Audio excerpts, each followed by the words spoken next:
Hi boys and girls, we're going to be looking at some number formation. Okay, so I'm going to start by using a crayon for this and starting at the top and forming your numeral. So I've got 0.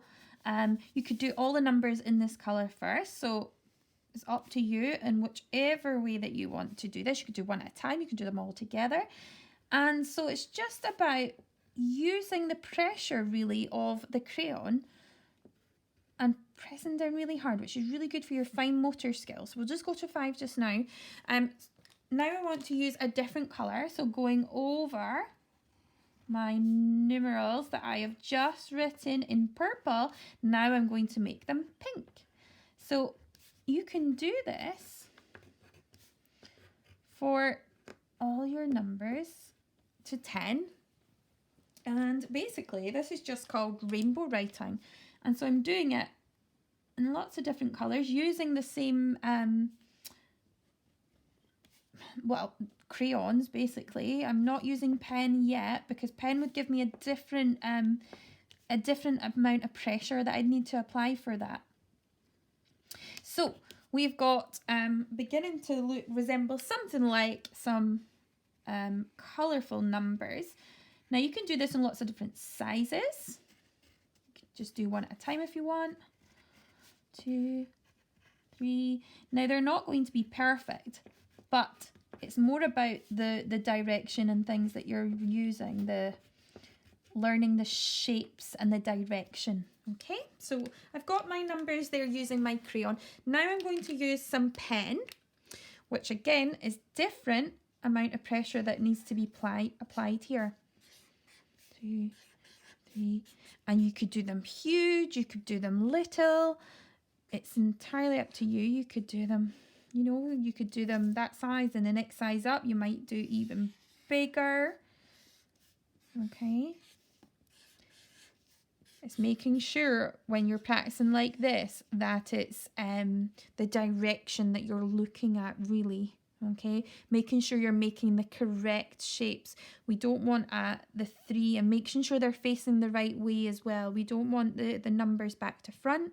And so this is just a good way of slowing down and really focusing on set numbers and making sure that you understand which way they're facing. And make sure, try and keep them all roughly the same height as well. Okay. So we've got our blue there. Then we've got I'm going to go over the next lot in orange. So the kids like to call this rainbow writing in classroom.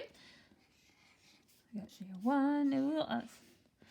You can pick your colours carefully. Mrs. Blair's just quickly picked these ones. They're not quite an official rainbow, but they're colourful numbers for sure. Okay, so you can do it like that. You can use paint as well, and you could do bigger movements which are going to slip even more, be even easier to form rather than, the crayon was the most difficult to use. The pen is the kind of second difficult, and the third easiest, and the easiest form would be the painting as well.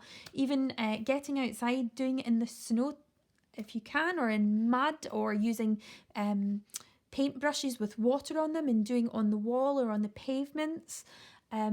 Using cooked pasta, spaghetti, and seeing if you can manipulate the shapes making with the pasta.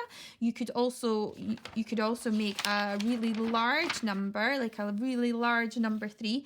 So if you draw it and then put your glue around it, and then you could go back with some sprinkling. You could sprinkle sand around, or you could sprinkle lentils or some grass or something.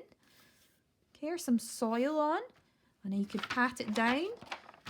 And you could also even paint a number 3 and then press it down and open it up, and you would see the difference. You would have the symmetry of it, and you could see the one that is the correct way and the one that would be facing the wrong way.